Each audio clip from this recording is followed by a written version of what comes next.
Hello అండి అందరికి. Recent గా తమిళ సూపర్ స్టార్ ఇళయ దళపతి విజయ్ నటించిన గోట్ మూవీ రీసెంట్ గా రిలీజ్ అవ్వడం జరిగింది. నాకైతే ఈ సినిమా ఏ మాత్రం నచ్చలేదు. పరమ చెత్తగా ఉంది. తమిళ తమిళకి నేటివిటీగా తీయడం వల్ల తమిళులకు నచ్చొచ్చేమో కానీ మన తెలుగు ఆడియన్స్ మాత్రం ఇలాంటి పరమ చెత్త సినిమాని రిసీవ్ చేసుకోలేకపోయారు. మన తెలుగులో ఇది డిజాస్టర్ గా మిగిలిపోయింది. తమిళంలో కలెక్షన్ పరంగా దూసుకెళ్తుంది కానీ మన తెలుగులో మాత్రం ఈ సినిమాకి టైటిల్ కు తగ్గట్టే గోట్ మూవీకి తగ్గట్టే మన తెలుగు ప్రేక్షకుల్ని గొర్రెల్ని చేసి ఈ సినిమా చూపించడం జరిగింది. నాకైతే ఈ సినిమా ఎంత మాత్రం నచ్చలేదు.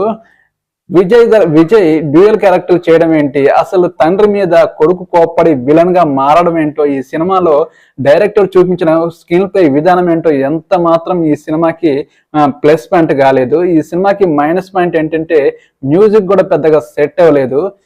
ఈ సినిమా పెద్ద